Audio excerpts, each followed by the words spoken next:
Welcome to our weekly movie talk, and this time on the 1st of October, ready for spooky season. I mean, basically all year long is spooky season, but now it's even more fun. We're gonna talk about Elvira, Mistress of the Dark from 1988. As always, I welcome with me my good friend Sean. Hey Sean, how are you? I'm doing fine. It's been a great week. My birthday was this past Wednesday. Got a lot of birthday love from everybody in the community, so it was awesome. Oh, Happy birthday also now again. thank you, thank you. I'm also glad that my OK arrived just in time. Like we unpacked it last Friday. Yeah, but it was a good week. And now the weekend is here, and we get to talk some Elvira and boob jokes and all the 9 yards.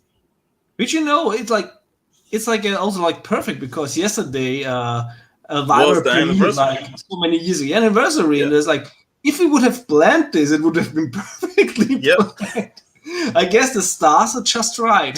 And I noticed, like, going through her story on IG, she's been appearing a lot on like podcasts and like interviews and stuff. I was like, damn it, if we could have at least had a couple weeks in advance, we could have probably invited her on this show. Yeah, yeah, because also her biography was just released. Yeah, At least in those places where the books were actually distributed. I pre-ordered it like a few months ago, and Amazon said it's like maybe mid-October, mid-November.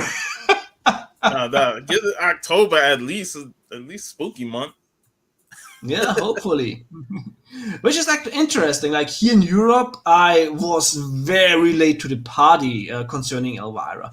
Maybe in the UK she's more famous, but here in continental Europe, I only found out about the pop cultural influence and how famous Elvira is in the US. Only like a few years ago, maybe like 2-3 years or something. Wow. And also haven't seen that movie before then. Because she's like not maybe like in more fandoms that are closer to American horror. As you know, like I'm pretty much like an Italian film freak. So for me, really, I just stumbled very late upon Elvira. I knew that she existed, but I had like no idea like how important she is for the horror fandom and horror community, especially overseas. Well, it's funny because the popularity of Elvira started around the early '80s when she was able to take over as host of one of those horror shows. Then the Fright Nights, and they asked her, if she wanted to take over it and be a part of it, and she created the Elvira character, which has some similarities to Vampira from the 50s and 60s, but she added her own twist to it, with the big hair and her sarcastic personality and stuff like that, and that caught on with the audiences, and of course, Personality, she has a lot. and of course her nice dress that give us view of her cleavage. So of course, young men see that they like, oh snap, and she was smart to make she was smart to use that to her advantage, not only from a perspective of young men looking at it, but make jokes about it, stuff like that, and she caught on, and by the mid '80s, she was real popular. I mean, I remember when she was a host of WrestleMania 2, calling the Hogan Bundy match, and she did a lot of stuff like in terms of public appearances and stuff, and her popularity grew and grew to the point where she did this movie here. So Yeah, and I think there was a small pause in the popularity, but in the I would say last 5 years at least, she's really coming up again. Because, of course, when you go back to 2001 with a Virus Haunted Tales, where she had to fund it with her own money, and it was a flop, which I don't understand because I really loved that movie. yeah, it's a good movie. It's a really good movie. It's like, but it's so interesting because when you watch it, it really should look like the The Pit and the Pendulum, like the old movies, the Fall of the House of Usher, but it really is also, it looks old for a 2001 movie. It looks like really a movie that would have been done way earlier, but it's a fantastic movie, and I think that was like the time, especially in the 2000s, with we have with a lot of other 80s properties, with He-Man, when the He-Man 2000 series flopped, that was just this 10-year gap before the nostalgia wave hit. And And what benefited her enough was her touring, her traveling, touring, doing stage shows. It really got people reinvested in her. Not only the character but her performances and doing all the singing and plays. That really brought people back to her as a popular character again, because and plus nostalgia is always going to be a yeah, strong factor in anything, and and people love Elvira. and the fact that she's still hot never Yeah, hurts. she can still put on that makeup, to put on the dress and the wig, go out there, and I'm like, damn, has she aged, man? I mean, Jesus. Yeah. I mean, of course, when you see her without the makeup, and she still looks great. Yeah.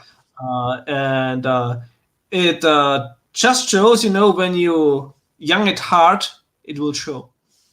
Exactly. And she made a career out of it, and turned it into a lucrative business, and her name rings bells. You talk about the name Elvira, and people and me, oh, Mistress of the Dark. I love that movie. I love the comics and anything she did. Not only she did WrestleMania 2, but she also did some of the WCW promos for Halloween Havoc, like the first three Halloween Havoc. Those, I've seen those recently, and Halloween Havoc was, I think, always my favorite pay-per-view. And I always loved the name, Halloween Havoc, the Halloween theme. I just watched. Did you watch Wrestling Bios on the Chamber of Horrors match? Not yet. I still have to watch that one. That was the one she did the promo for that match, but like that, it's just a huge nostalgia factor when it comes to Elvira and Halloween. Like, it's like you can watch spooky movies all year round, but when it comes to Halloween, it's just something special about it. And I was always a fan of like horror hostesses. Like, doesn't matter if it were like on TV or in comics. Like Vampirella started out as a hostess, like in her magazine, and Elvira is like, that's the thing. Sadly, that these things never came here on TV. So I sadly never was introduced to Elvira when she was, talking about all these awesome classic B movie, classy B movies. And we also see, like, in the Elvira Mistress of the Dark movie, and she shows then one of the legendary trash movies, Attack of the Killer Tomatoes. I mean, that movie spawned a fucking cartoon, and I love that cartoon. Attack of the Killer Tomatoes. Dr. Gangrene. Hey, Daryl. Thanks for joining. And what I love about her is that when she presents these movies, there's love in it. Of course, like, she laughs about them, but she does it not in a way that disrespects the movies. She makes you wanna watch them, and this is also something she references in this movie, which I love so much, when she says, like, these are bad movies. Yeah, but they're bad movies. They're really enjoyable and everything. And I mean, for me, like, most of the movies, with Attack of the Killer Tomatoes, it's bad, but it's awesome.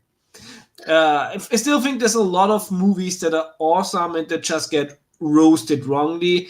I absolutely dislike the science mystery theater thing and stuff, because they're like watching movies that are really well-made movies, and they're just ripping them apart because they don't get the Italian movie industry. But I always love the clips when I see Elvira. I really wish I would have seen those on TV when I was young. So, like, now rediscovering everything, is awesome, but I wish I would have seen this like years already before. Yeah, it's funny how you talk about not being able to see this stuff when you're younger, because like I said, like this movie, even Elvira, we could talk about how she the younger audience kind of was attracted to her immediately. Whereas majority of the neighborhood was like, who is this weird chick, coming in here to mess up our neighborhood. All the young guys like, yo, I want to help her with her car and stuff. I believe that. I believe it. Yes. She made an impact on all of us, and and probably also an indent. I always like remember watching whenever I can, because we didn't always catch Elvira a lot on TV. It was mostly at night. Of course, it got to be at night, but every time she comes on, it's like I just want to see Elvira. Like like the movies is fine, but I need more Elvira. So I was happy when she pulled out a movie. At least I grew up with the Crypt Keeper from Tales from the Crypt. At least I witnessed that on German TV. that old crusty ass Crypt Keeper. But I love this movie though. It's I said in my review post that it's a movie that doesn't take itself seriously. It has the horror tropes, like your little jump scares and your evil villain who grotesquely gets more worse once you get the book. But it's just a fun movie. Yeah, but it laughs with it and not at it. That's the beautiful thing. Exactly. And I also really like that it shows the hypocrisy of normies, everything, which is so fun. When in the end of the movie, when they put her on the stake, I remember when I watched the movies for the first time, and I thought, maybe this is a little bit exaggerated. I don't think that people would be dead in a frenzy so soon, or that extreme. If you remember the history of witchcraft, especially up in Northeast Massachusetts and Maine and stuff, that was pretty big deal back then. Even in around that time, they still kind of see it like that. So I was like, that's also, of course, later when I have dived more into also contemporary American, like not only history but also like how it's still nowadays, where it's still for some Europeans, it's especially more like in the West, it's crazy when you sometimes see the stuff like from the Bible Belt, when it's like, is this a satire? Is this real? Yeah. But it's just so much fun, Like I love that how the whole secret, she about to be burnt, but yet she's still, tossing out jokes here or there. Yeah, Eddie McClurg. She played the Chastity Pariah. Yes. Fantastic name. And she played so well because you really hate her. It's one of these characters that you absolutely dislike, which means that the actress does a fantastic job.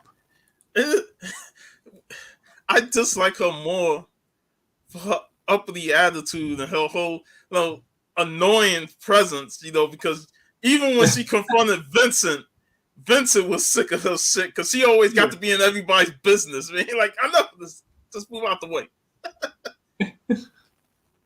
I will say that party scene though, when they ate her special treat, I was like, man, they about ready to break into a full-fledged orgy in the movie, man. Yeah, that was a really, really fancy. And the next day, when they blamed each other for it,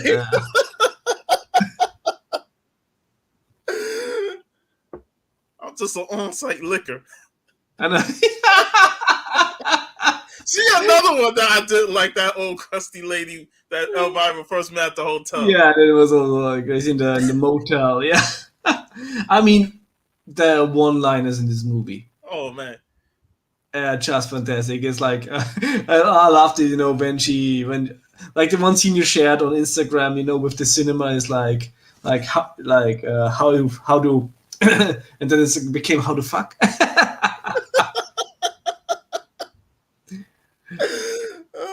And then when Bob Asker is like, "How is your head?" It's like, I haven't had any complaints.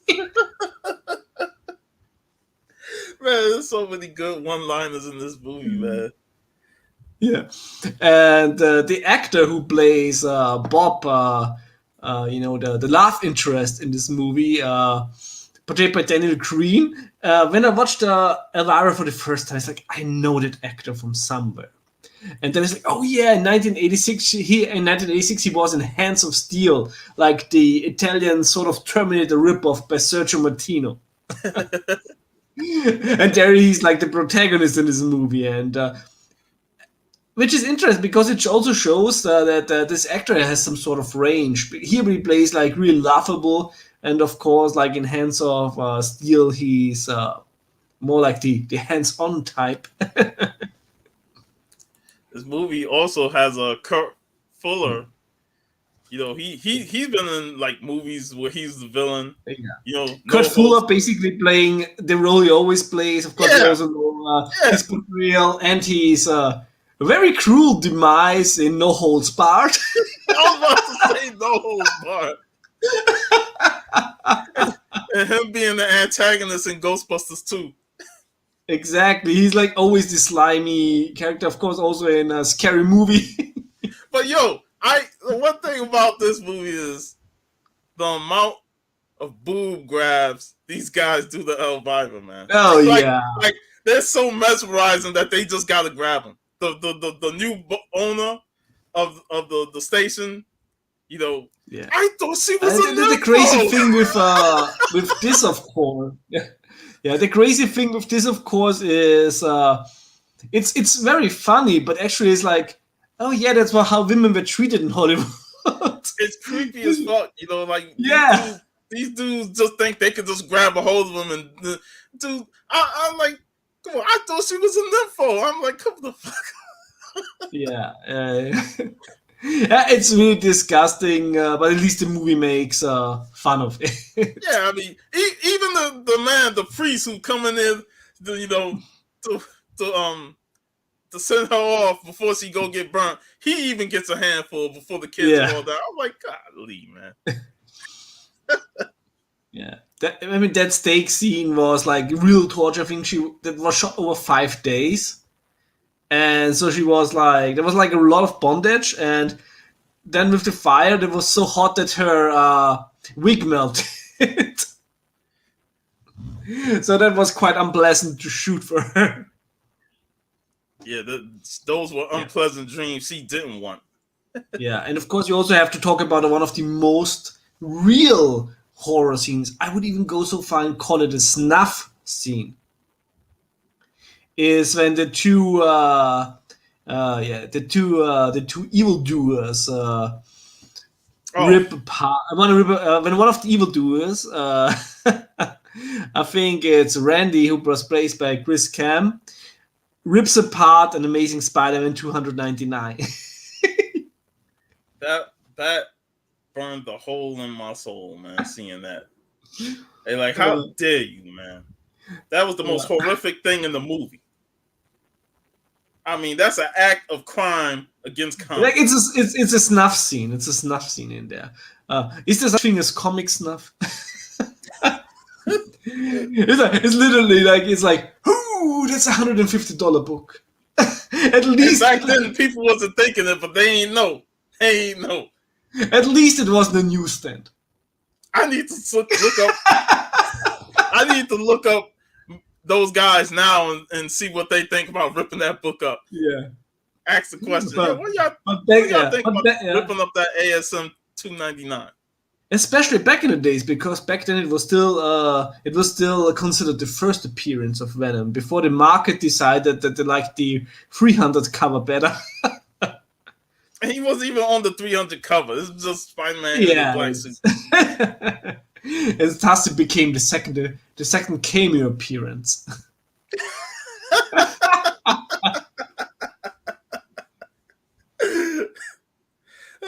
we got one person in the goddamn chat that's happy a book got torn to shreds on the movie. Well, he has too much time. I think he watched the Snyder Cut daily. He said he got 4 hours of time to spare. Let me watch the Snyder Cut. There's a big words for somebody who likes the Snyder Cut. Hey, I know you wouldn't have liked it if it was a Crow comic book with Brandon Lee on the cover and they tore it up. Oh. Yeah. It's about the principle. Yes, that's exactly it is. No matter who the artist is, no comics shall be torn in any movie. Exactly.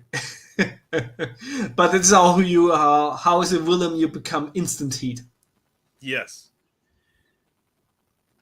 Suicide Squad on loop. Which one? Which I still think that the first one is not the better movie, but is way more rewatchable than the 2 and many more hours new version. But yeah, the funny thing with the Elvira movie is I really like how it mixes comedy with horror. Yeah. And at some point, I think they even wanted to do it a little bit more gory, but then they decided to make it more like a lighthearted comedy. But I still think it's funny because Cassandra Peterson, even as Elvira, when she did her show, she never wanted to do like those graphic horror movie talks. Like she rather had kept the movies lighthearted fare. Those stupid horror movies that just they were light on terms of gore and stuff like that, and just pretty tame.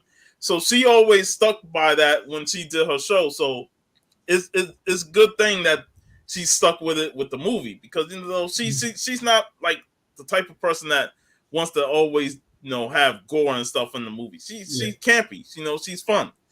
So that's why there are no Italian movies in it. Yeah, exactly. And they have some nice little horror jump scares, but it gets negated by the comedy, because that's what like the whole the whole point with the whole with she wanted to after she found out what the book meant, and she like, I need the money, so let me wish for some money, and she wished, she goes through the spell, house tremors, casserole. The house tremors, and then she thinking freaking Bob is touching up on her and shit. And next thing you know, ends up being a snake. And I'm like, that's still a sexual joke right there, that it's a snake. Yep. There's so many sexual. So many of them. Yeah. Also, when she was in a bar, and it's like when the barkeeper asks her, like, do you want a virgin? Like, maybe, but I have a couple of drinks first. My name is Elvira, but you can call me tonight.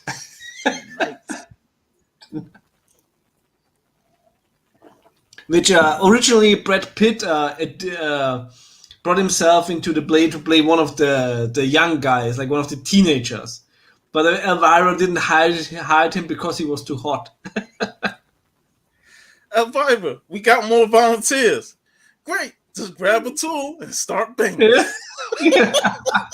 And Brad Pitt probably would have. Yeah.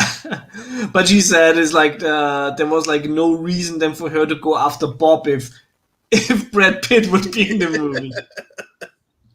Yeah, Brad Pitt was in the movie, man. Bob it pushed to the side. Yeah. But yeah, which of course now, yeah. Go ahead. Which of course now we know that she is like since 19 years with the woman of her dreams together. Yeah. It's also very good for her. And it's funny, it was right after she got divorced. Like during that time when she got divorced is when she was with this woman, and for 19 years,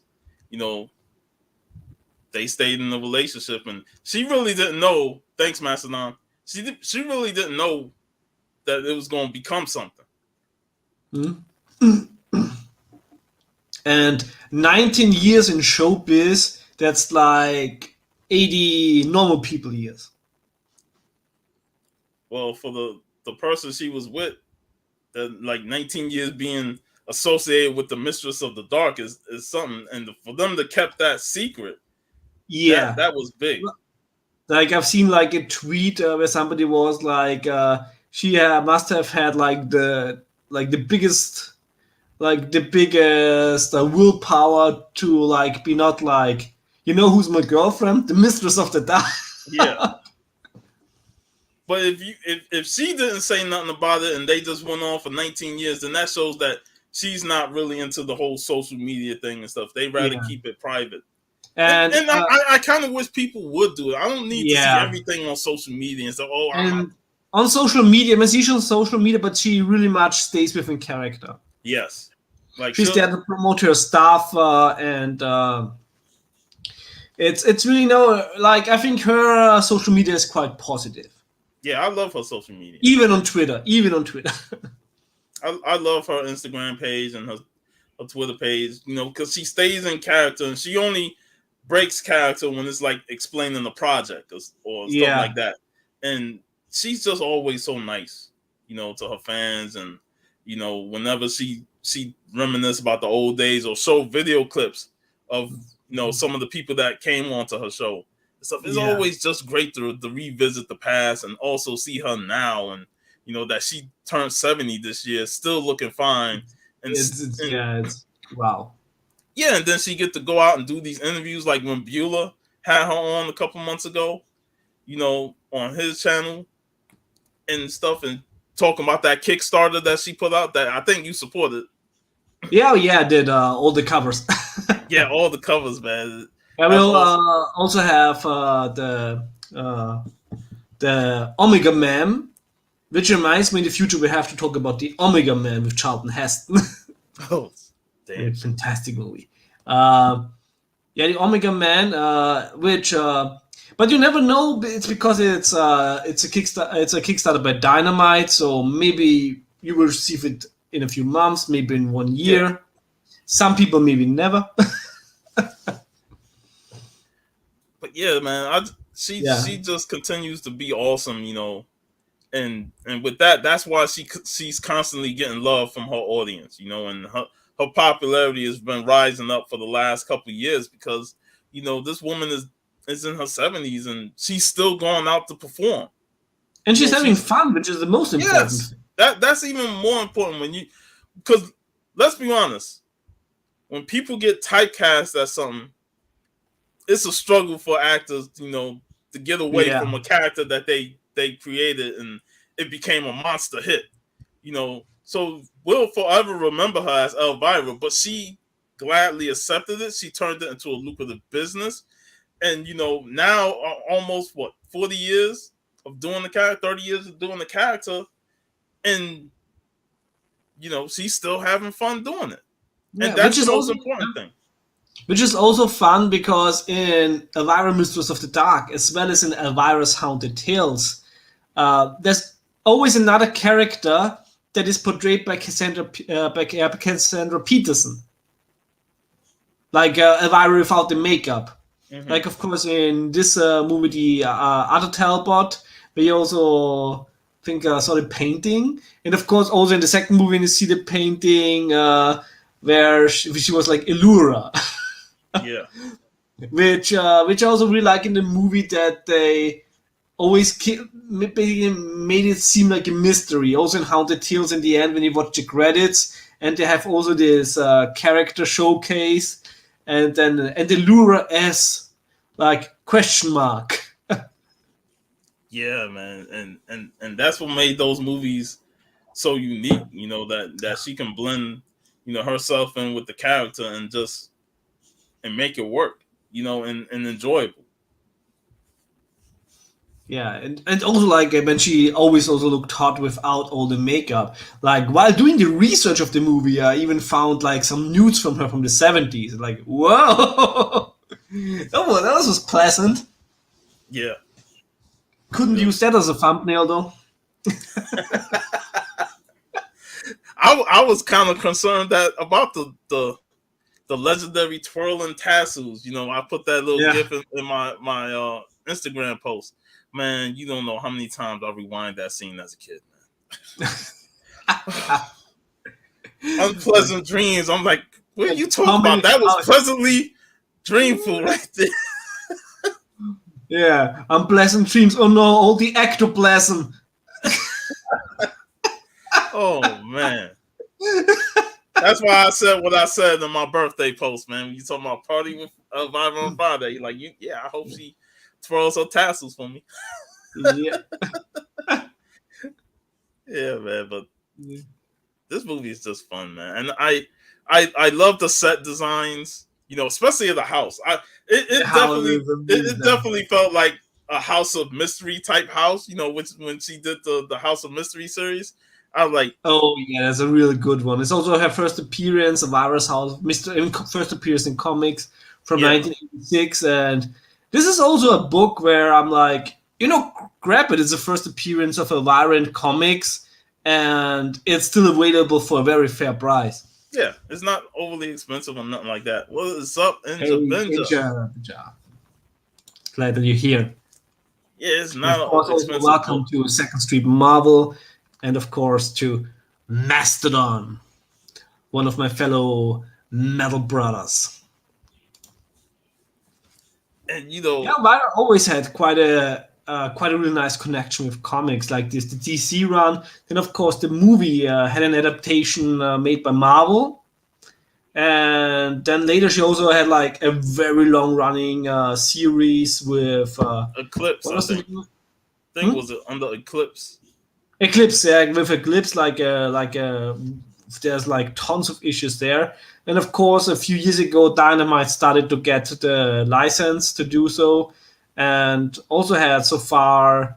Now it's like the third volume. The first volume was the Elvira, then the Shape of Elvira, the miniseries, and now it's Vincent Price and Elvira. I still got to read into that one, and of course the Kickstarters they had were. Also, the first one, Elvira was the co-writer.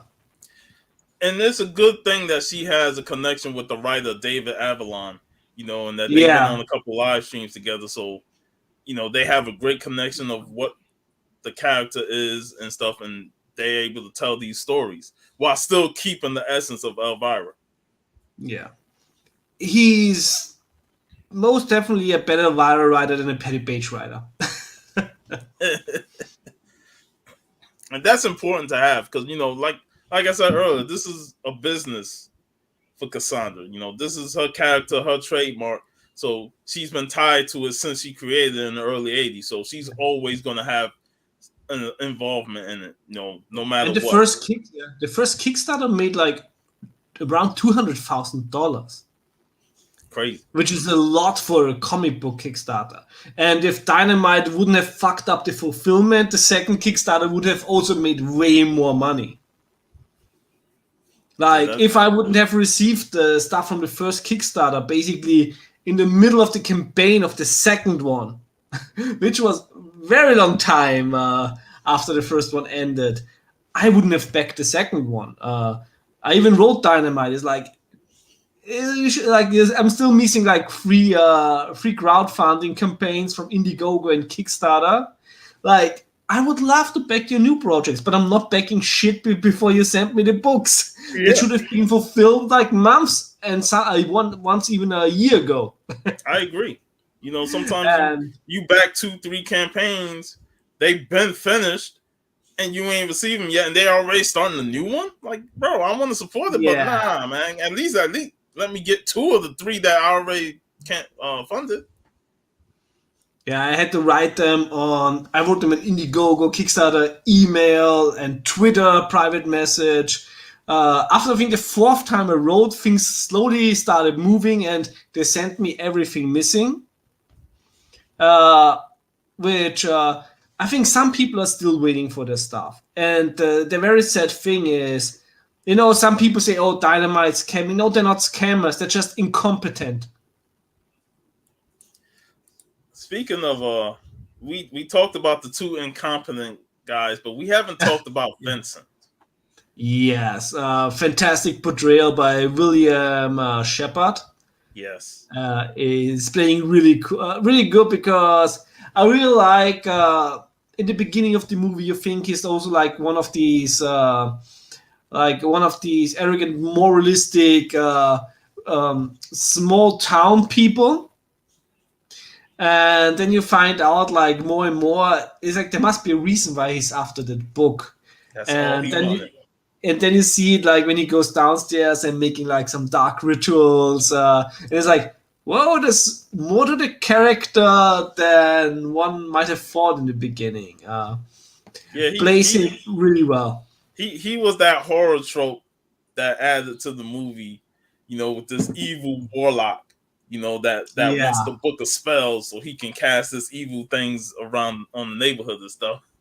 But the way he portrayed the character, I thought was top tier acting in terms of being a horror villain. Like you would think he would have been more mad at, not getting, the house or whatnot, Yeah. full inheritance. But he just wanted the book. He's like, I'll Yeah. pay you $50 for the book. And then when when the dog, and we gotta come to talk about the dog hid the book, and he started getting mad. Like, I just want the book. I don't want the house. I don't want nothing. Just give me the book. And Yeah. you should notice right then and there, like, man, he got a hard on for that book. What that book got? Yeah. It's got some secrets in there, something like that. Mm. Which is it because in the first he actually played it quite cool, because I think also that $50 is a good price to make, because if you say you like want to pay 1,000, then oh, there must be more to that book. Yeah, I'll do that for $50. Yeah, but $50 is like What's the name walk by a like, oh, non-suspicious offering. she walks by like, oh.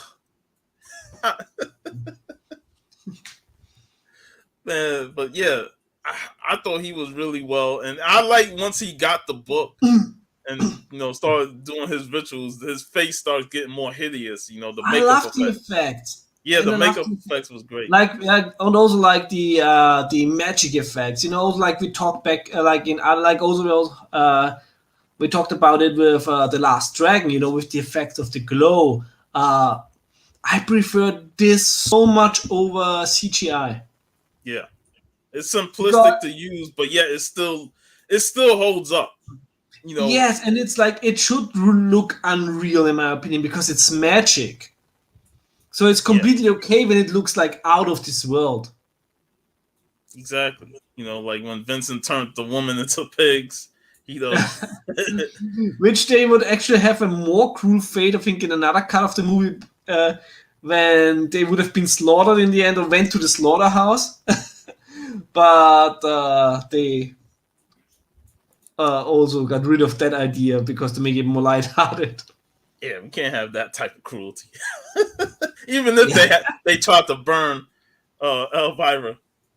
Yeah, that was really fun. Later it's when they like basically apologized, like, oh, sorry for like putting you on fire and stuff. Yep. Yeah, he also was a true legend of cinema.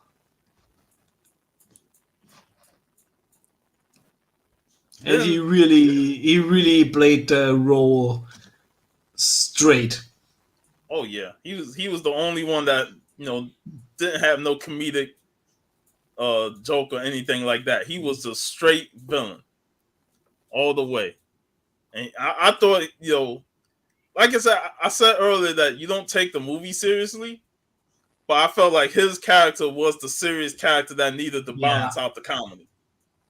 That was a very well done balance. Also, the running time of the movie, there's not a lengthy scene in this movie. It's like you watch it, you're entertained, and then it ends. This is how a movie's supposed to be. Yeah, it keeps going. It keeps moving from different point to point to point.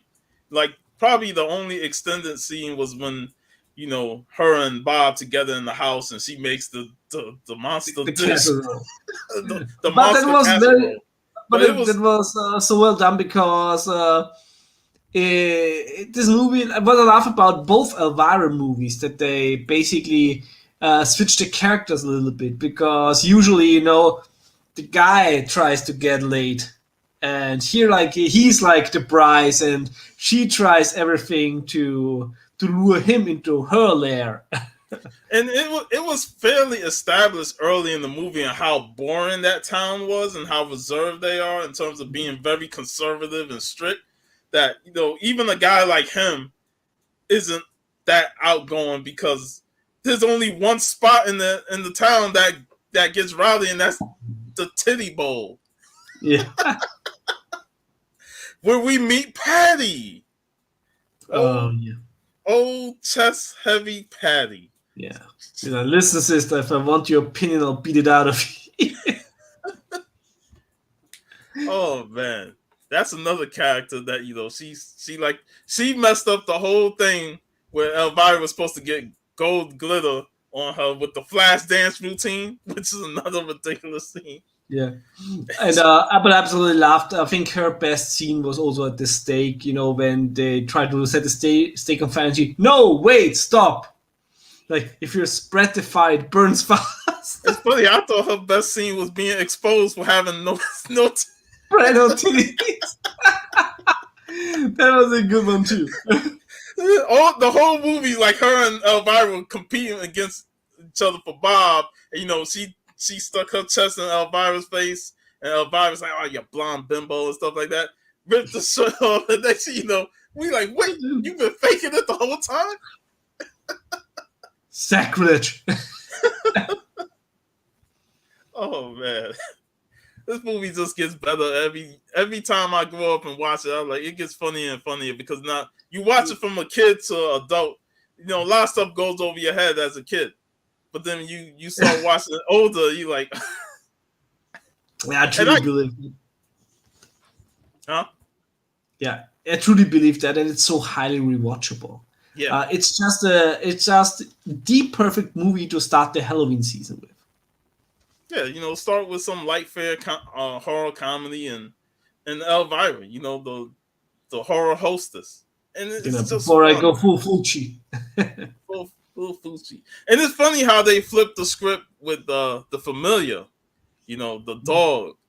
Oh, the dog was savage. That scene where it attacks Kurt Fuller's character? It bit him. He was really afraid and fled on the car because the dog bit him, and he had to he had to go to the hospital and get shot. He deserved it.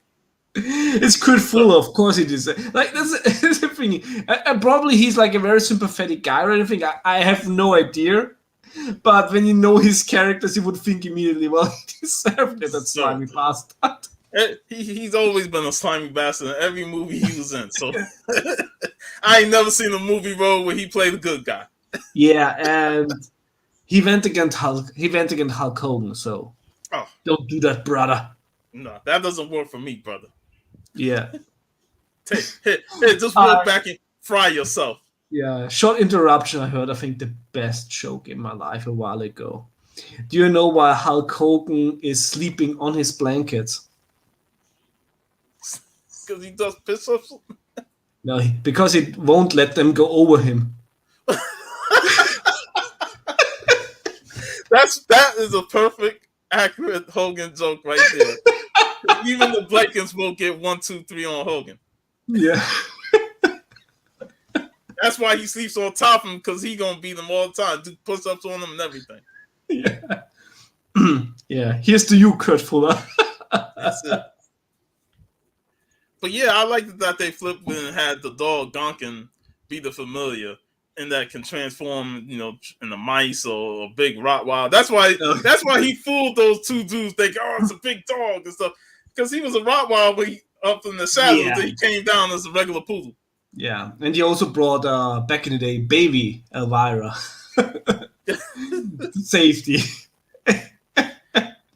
And that was a nice thing to add on. Like the Elvira character had this backstory, in the movie. That her aunt, which was portrayed by Cassandra Peterson on the painting, had this big witch history and stuff like that, and she was orphanage, and that she got the power of the ring, and that ring power will do anything.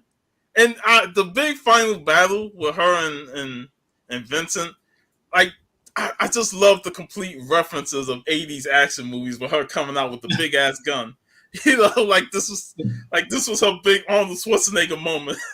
Yeah. And I think they also play on it in the Omega Man comic. Like a lot of, because it's of course post-apocalyptic. Yeah. But yeah, Yeah. it's just full 100% campy fun. And It is. And we picked the perfect time to talk about, considering yesterday was the anniversary, man. Yeah, like Richard said, would have been very well planned if we would have planned it. Yeah. So it was like a lucky coincidence.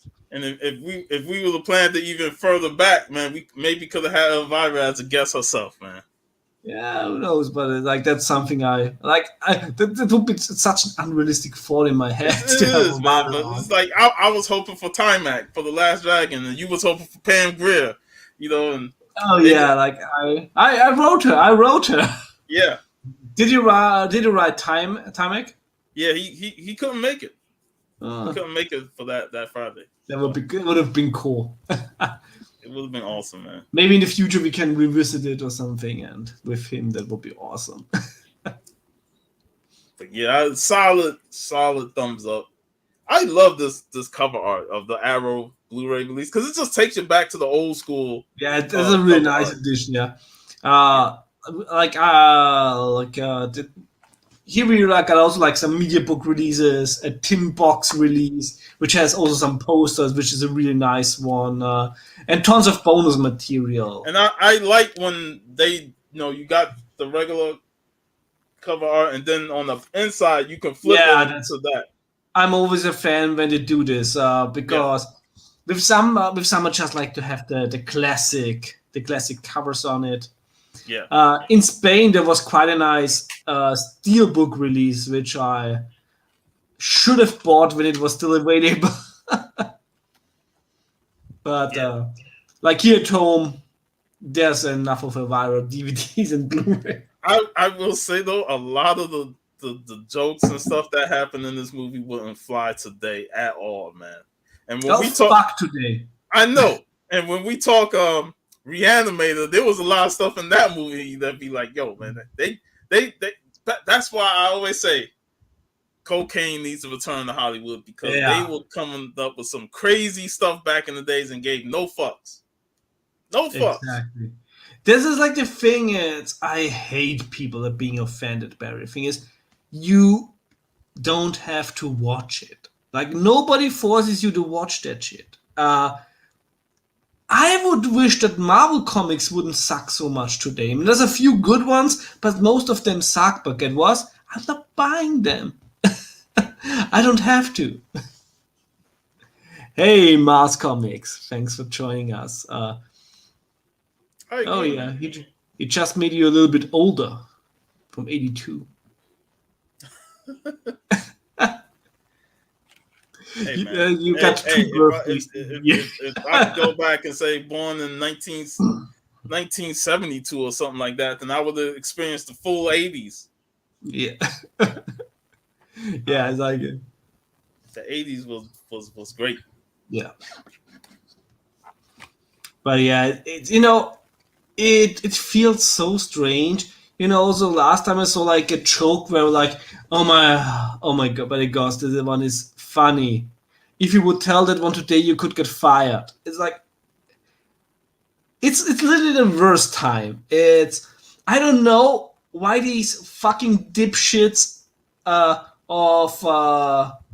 millennials get so fucking offended by everything. It's like, I don't know. Like you grew up on South Park, Family Guy. Hello. It's like, how could you turn out so weak? You remember when The Rock embarrassed China with the whole Nation of Domination?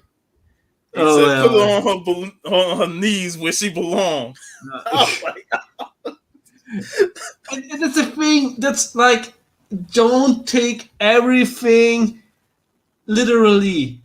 There's nuance in things. There's a thing called irony. There's satire. Yeah. Yeah, You know, like, of course, not all the kids are like wimps, but yeah, it's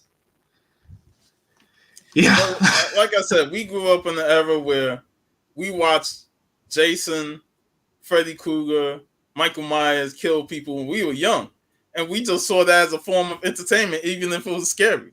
You know, exactly. I mean, come on, Eddie Murphy was using F-bombs all over the place. Yeah. That was like regular. I knew Because not to say that we have stuff in front brain of my time. mother. I knew not to say that stuff in front of my mother. But Yeah, you know, I go outside the house and I'll probably say it. exactly. And we grew up to be we grew up to be responsible adults on Exactly. occasion On when it occasion. counts. When it counts.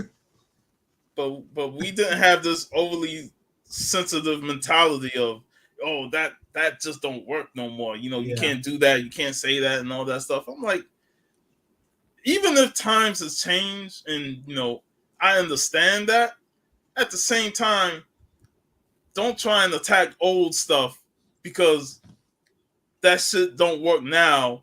So you need to go and attack somebody for a post from 20 years ago or 30 years ago and stuff like that, Yeah. and try and cancel culture them. I'm like, come on, Yeah, man. it's That makes no basically, sense to me.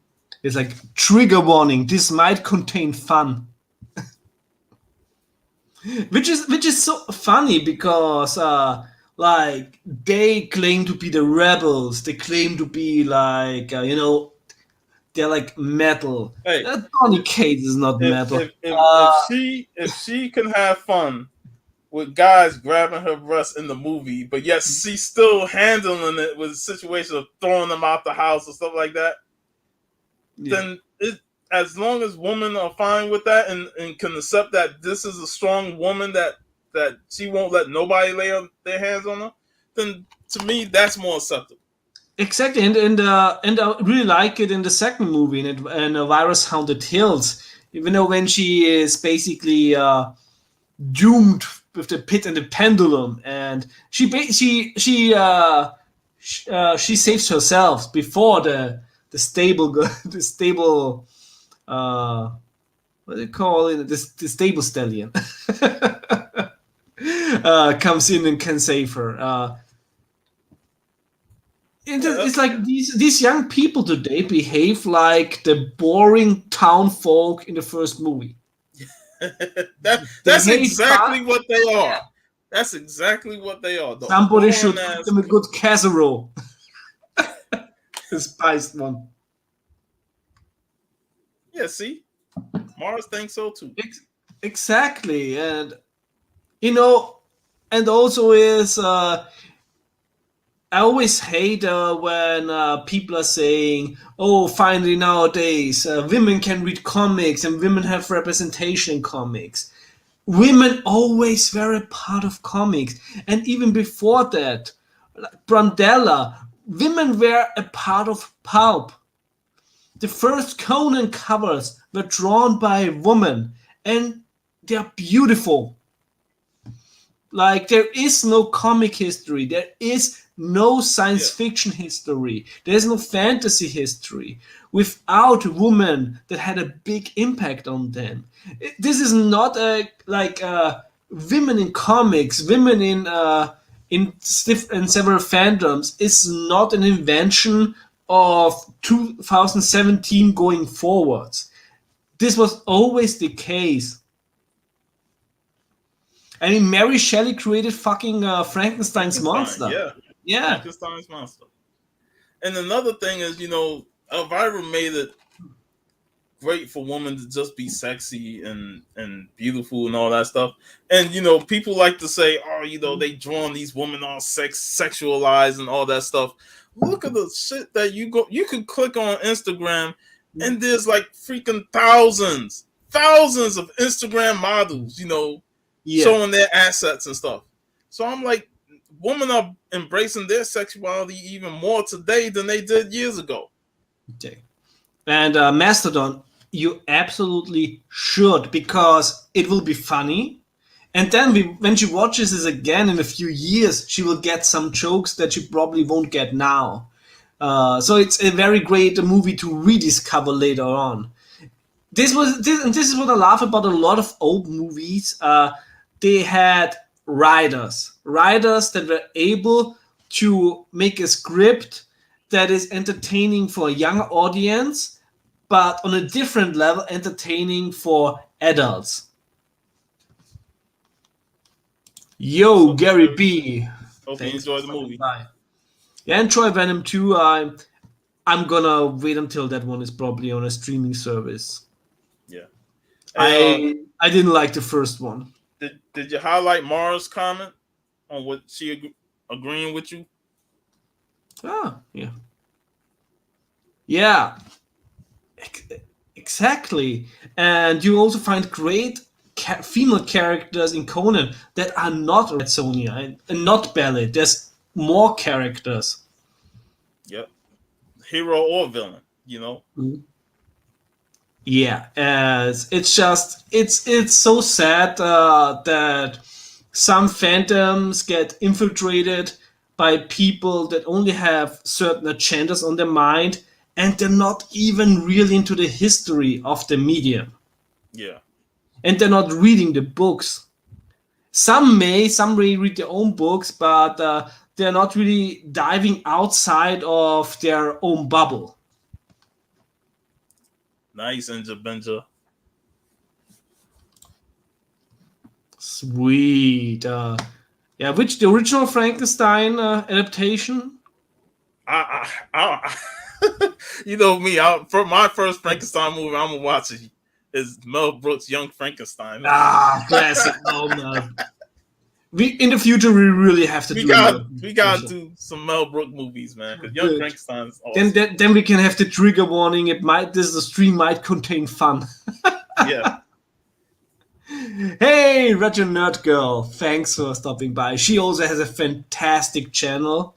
Also talking a lot of great movies. She's also a big fan of Fire and Ice and also Flash Gordon. And she's probably one of the coolest movie reviewers on Twitter. Thanks for joining. Yeah, Peewee, I think, should also have been in this movie because Elvira did a cameo in his, but he was filming another movie during the production of Elvira. Oh, Big Top Peewee? Oh, the original. I think, isn't there like a new 4K remastering coming out of the original Frankenstein? At least here it's coming out, but I already pre-ordered the Ultimate Edition of the old Dune movie for 100 euros and several spaghetti westerns. So I'm gonna wait maybe if this goes on a sale, the Frankenstein, because I really love watching the 4K remastering of old movies, especially when they're shot on film, because then you can get really more out of it. Mm-hmm. Which also in a few days in the US, the Elvira Haunted Hills will have a remastered Blu-ray. I think also by Shout Factory. Yep. Yeah, I should be getting that one too. Yeah, the only thing it said I think it's going to be region locked, that one. But it also has an Elvira poster, so I just put it from Amazon.com on my pre-order. Yeah. Well, it's the truth. I can't lie. You can never lie, man. I mean, I've watched some of her videos and they're awesome reviews. Yeah. Thank you, Gary. You won't be disappointed. She really has awesome reviews. Yeah, I still remember when she had like I still remember when we both had like 200 subs, and then she's like, shoot. But yeah, this is just a Elvira, Mistress of the Dark, super fun movie. Always enjoy it, and like you said, you watch it young, you have different opinions on it. You watch it older, and you have a new appreciation for all the jokes that you missed back then. And I already talked about the twirling tassels, but we got to say Elvira's boobs are strong as hell, breaking that chain. Ugh. Yes, and as we see in Elvira Haunted Hills with the pendulum, when her boobs saved her life because she was able to push the ropes towards Yes. the pendulum, and then she wreaked havoc. And you didn't want to be Richard O'Brien in that scene. Yeah, the second movie also has a fantastic cast. Yeah, it do, man. And I can't wait to rewatch that one because I really enjoyed it back then when it first came out. But it's been a while since I watched it. Yeah, I But rewatched it yesterday, and it's so entertaining. And the interesting thing, I think it came out in the same year as Scary Movie 2, and Scary Movie 2 also dealt, with this haunted house, with this gothic horror theme, but in a very modern sense, while Elvira's Haunted Hill uh, went more back in a retro way. And yeah, when it came out, I think that the modern horror was more popular. Uh, if Elvira's Haunted Hills would have come out 10 years later, I think it would have been way more successful because I just think the 2000s were not a good time for classic horror in the sense that I don't think a lot of people that were not already fans appreciated classic horror. Especially with Vincent Price. And when you look now, a lot of people are posting about Vincent Price, and he's quite popular again, as you also see with the Vincent Price and Elvira comic book series. And he really became an idol for a lot of new horror movie fans. And so uh, if this movie would have come out later, it would have totally been a part of this wave when people were rediscovering the classic gothic horror movies. yep. While Scary Movie 2, barely anybody talks about the movie anymore. I love that movie. It's I hilarious. love the first two movies that was Wayne's brothers involved. No. After the Wayne's brothers left, man, I'm like, 3 was okay, but it didn't have the Wayne's brothers involved. And whenever the Waynes do something, it's always Yeah, funny and it's hilarious. hilarious. It's hilarious. Yeah, and like I say, I love both movies. I love both approaches. I love Scary Movie 2 and I love Elvira's Haunted Hills. And I really think it would be very interesting, like video or an essay to write about, or to make like a comparison between those movies because they have dealt with similar topics in a very different way, but both in a way that appreciated the gothic horror aspect. Yeah. Now you got Yeah, me thinking try Venom about. 2. Now you got me thinking about Scary Movie 2 again. The scene under the bed. Oh. Maybe we gotta save that for next Halloween. Yeah, Scary Movie special. Oh man. Make this shirt look me gay? No. How about now?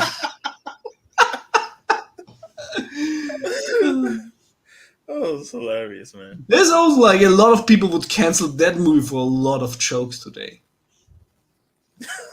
Yep. Yeah, we totally gotta do it. We gotta do it. You gotta do it. What's up?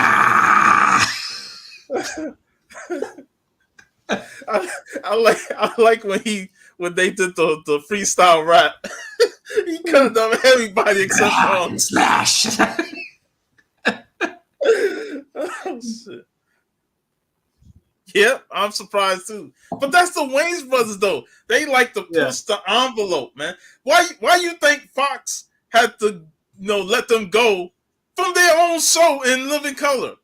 It's like once you let the Wayne's brothers go, that show tanked.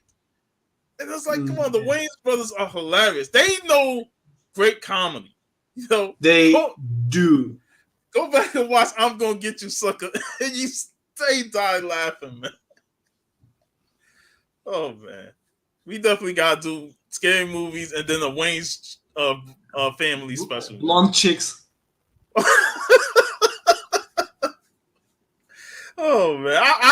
remember I did not want to watch the Waynes dressed up as white chicks, but man, I watched that movie. It's hilarious, man. And Terry Crews. I love that guy. Oh man, it's hilarious. We definitely gotta talk on those movies, man. Yeah. Maybe even like first time like a double feature, Haunted Tales with Scary. Well, we're gonna see. Yeah, great, fantastic start into the Halloween season. Yes. Have you already? I totally forgot. Have you talked? We're gonna talk next week. We're gonna talk a double feature: H.P. Lovecraft, Jeffrey. Oh yeah, Combs. I totally forgot. Yeah. You know, we're gonna do the Reanimator and From Beyond. That's right. 2 movies starring Jeffrey Combs, 2 movies H.P. Lovecraft related, and 2 movies with some fucking amazing special effects. Yes, and of course, all the appreciation for the master of horror, H.P. Lovecraft. Yes.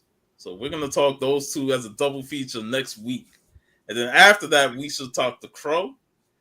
Mm-hmm. And then at the end of the month, we're taking it back to the psychedelic of the 70s, Doctor Strange. Yeah, we're gonna talk all the Doctor Strange movies. I have to see if I still haven't checked to see if I got the animated feature. Mm-hmm. I know I have it, but I ain't seen it in so long, so I gotta go look that up. See if I still got it. And of course, yeah, Dr. Mordred, also with Jeffrey Combs, where he plays. Yes. It's gonna be a Jeffrey Combs month. Yeah, which every month should be a Jeffrey Combs month.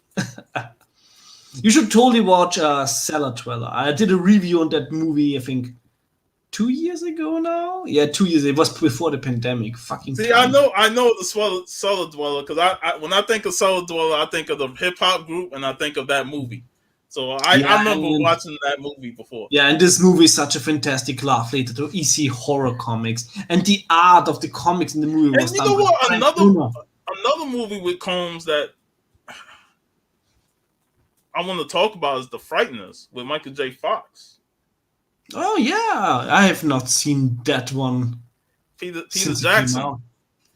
Yeah, it's like that movie has some really good moments, and of course Jake Busey, Gary Busey's son. Damn, he was a dead ringer for his father. Man. I remember when I saw it the first time, I was a little bit underwhelmed because, of course, I grew up with Brain Dead. I know that's another and one. Meet the Feebles. Later, Angel. Yeah. See you later. Bye. Yeah, I love The Frighteners though. Like I'm with you. When I first watched it, it took a while for that movie to grow on me. But the more I watched it, the more I got a bigger appreciation and love. Yeah, but also it was back in the days I was 16, 17 or something like that. Because for me, it was like the first time seeing Michael J. Fox in the movie that was different from what he normally do. And was it 18? That was his last movie too. Yeah, but for me, like back in the days when a movie didn't have like decapitations and 100 liters of blood, it was not a real movie. Well, Combs' character did get his head took off. And then you see his ghost face. Yeah, but it's not a splatter. It was not a splatter movie. But you know what's funny? Jackson didn't want it to be a splatter movie. He wanted that movie to be PG-13. But, they wouldn't come down from the rated R because they thought it's a horror movie, so we're going to give this a rated R. And he's like, what? There's no blood, there's no gore. Remember those days when studios were, no, we want it to be a rated R movie. Yeah, but it's like he said he didn't even add blood and gore. Once they made it a rated R movie, like, man, fuck it. I'm going to go redo it and add some blood and gore to it because they fucking me here and making it a rated R. Mm-hmm. But yeah, Peter Jackson, it's like it's also a story how somebody who just make like really splatter amateurish movies, of course, fantastic effects, comes to the Lord of the Rings. I'm upset he ain't give us a solo movie of that ass kicking priest from Brain Dead. I kick ass for the Lord. I want to see a backstory on him because he kicks ass. Yeah, the movie is so hilarious. I was laughing. Your mother ate my dog. Not the all of it. Pee on my mama's grave. Yeah. Oh man, there's so much we could talk, man. Yeah, but we have plenty of time. That's the good Plenty of stuff. time. Yeah. Yeah, everybody watch Elvira. It's a fantastic start, and I think it's the sweet point where I think movie fans across all boards can enjoy it. Yes. You don't have to Everybody be should. like you don't have to be just like a horror hound. It's just an entertaining movie, but it also really gets you in the mood for the season. Exactly. And you get to see the beauty of Elvira. What more can you say? Oh yeah, Twirling tassels. Yo, Jeff, thanks for joining. What's up, Jeff? And yeah, I could you imagine if AW would do like a Halloween Havoc? Since they also already did a Bash at the Beach, so basically, if they swap the names right and then they bring back Elvira to the promos. Oh man, I would love Elvira to make an appearance to wrestling again. I mean, wouldn't that would be Halloween Havoc, American Nightmare? Awesome, man. I mean, I think that WWE thing writes itself. They brought the Halloween Havoc back for NXT, but I like Halloween Havoc on his own thing. Like I remember the big pumpkin and the skeleton holding it at the entrance ramp. Man, though I love their set designs, man. The Halloween Havoc shows was awesome. And that's the thing. Not all Halloween Havocs were the best events in terms of wrestling, but the show around it was so awesome. At least they tied the theme with Halloween Havoc when the Yeti made his debut. Yeah. The Yeti! Oh, man. But still, like, one of my favorite is, like, with the Dungeons of Doom when Hogan was in the cave and it's like, it's cold!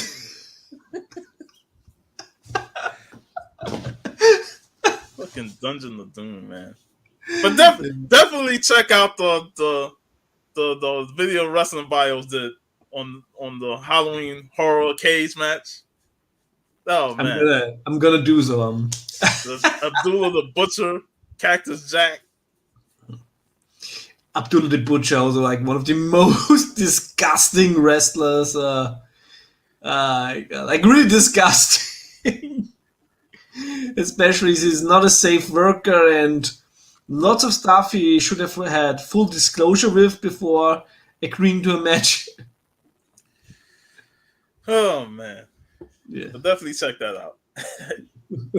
Wrestling bios, he does no wrong. Exactly, every show is a highlight. Yep. So, do you have anything planned this week on your channel? Nothing. I got to work tomorrow. You know, I'm going through the phase of every other weekend I got to work. So, no show tomorrow from me. But there is a Comic Call crew. We'll be live tomorrow, so I'll be on there.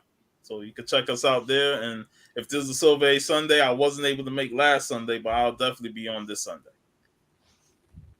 Sweet. I may do a live stream tomorrow. I have some comic books to show, and tomorrow, if the post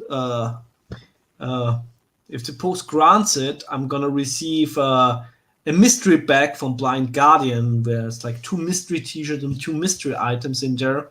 Blind Guardian, one of my favorite power metal bands. So I would also open that one on screen. If they're gonna put it in a box and I don't already see everything that's open, when I open it, we're gonna see. But I received a bunch of nice Conan books. Also, the How the Duck #1, which of course How the Duck is also a movie we gotta talk in the future. One of my favorite Marvel movies. Yeah, I still give my brother grief. Whenever he talks about Howard the Duck, I'm like, don't ever dare disrespect Super Mario Bros. Especially with the recent news of fucking Chris Pratt being Super Mario. I'm like, what? No. It's like when your brother's birthday, you should groom him a nice duck with boobs and put boobs on it. But yeah, it's gonna be a fantastic month. Yes, gonna be. And epic. even though it's not, I'm looking to talk about a movie. You know, this is a movie that I ain't watched when like early on, but I watched over the last 5 years, like 5-6 years ago, and that's The Stuff. Oh, I haven't watched that one in ages. I watched that movie. It's a really good movie. I don't consider it a horror movie, but a lot of horror pages show the one scene. It's actually it's more a consumer critic movie. Yeah, but it's the one scene in the movie that every horror page show, and that's the death of Chocolate Chip Charlie. That scene kills me because why they had to do Chocolate Chip Charlie so dirty like that? But man, it's a good movie, man. I might cover that. And then you also know you can be Stuff Comics 83 when we do that. Stuff Comics. I stuffed myself with too much comics and I'm about to explode. Yeah, the pull list is stuffed. But yeah, I'm looking to do a couple more horror movie spotlights. You know, watch some movies and cover them as usual. I enjoy doing that stuff. It's like my wrestling post when I do these, like the whole Bret Hart Undertaker stuff, and I cover that in detail. It's like it's fun to me. Yeah, I'm gonna do lots of movie marathons, like especially in 2 weeks, since I got my vacation for Halloween 2 weeks. So I'm gonna have my vacation in movie land. Nice. So it's definitely gonna be a movie month. Yeah, and I'm also rereading now all the Dune novels. Since that's a task that I want to attempt, because when it comes to like reading novels, I have not done that in a long time in terms of just sitting down and reading novels. But I know Dune is a task, and Lords of the Rings is a massive. Yeah.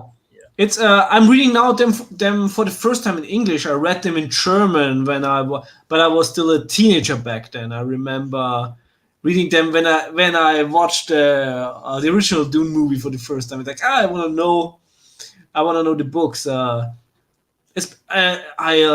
loved it when I was in the military.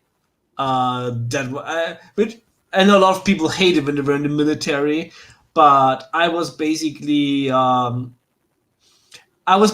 a bureau, and I just had to make sure that everybody gets their food for when they have some training, etc., etc. So I was very lucky. So basically, but there was nothing else to do, like where I was stationed. So the only thing that I was doing all day was there was a fitness center, and I had books. So. So I read, I think I read one book in 2 days, and I read so much when I was in the military. Nice. It was like I made the best out of it. Exactly. Make the best out of every situation that you're in. Exactly. Yeah, I'm looking forward to doing some reading. I gotta catch up on the comic books though. Who doesn't? I gotta catch up on the comics. I only read like a couple of comics, last weekend. So I'm gonna try and do some reading tomorrow. Even after work.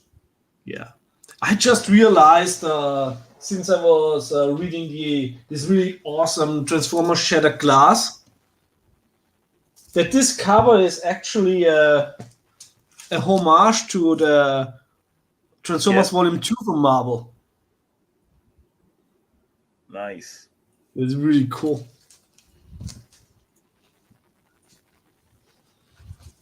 Nice. Yeah, but I also have here tons of stuff I still have to read.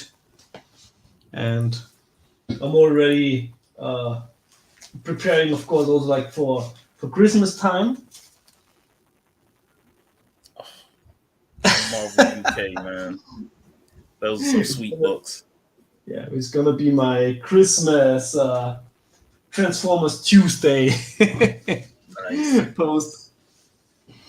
Yeah, but and next week I have to order new short boxes. I have no idea where to put them. which probably means like another stack of short boxes upon the other short boxes. Life of a comic collector. It is. Yeah.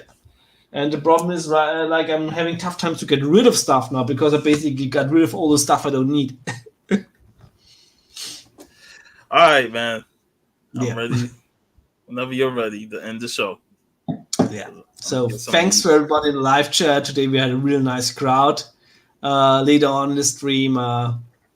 And of course, thank you for being here. I guess every Friday, it's just the perfect start to Friday. And can't wait to watch Sunday in the morning when I wake up the Comic Hall crew stream on the Rewind. Subscribe to the Comic Hall crew, y'all. Yeah, it's a fantastic channel. And if you haven't heard a Met Rant yet, you gotta watch it. It's absolutely always love. My favorite segment is when you're tearing apart the eBay sellers. It's fun. It's a lot of fun. Thank you, Mars Comics. Thank you. Thanks, Mars. So hopefully see everybody also of you next Friday when we're gonna talk From Beyond and the Reanimator. Yes. Barbara Crampton and Jeffrey Combs. Goodness. Thank you for being here. Thanks. Yeah, so as always, have a savage weekend. Later, everybody.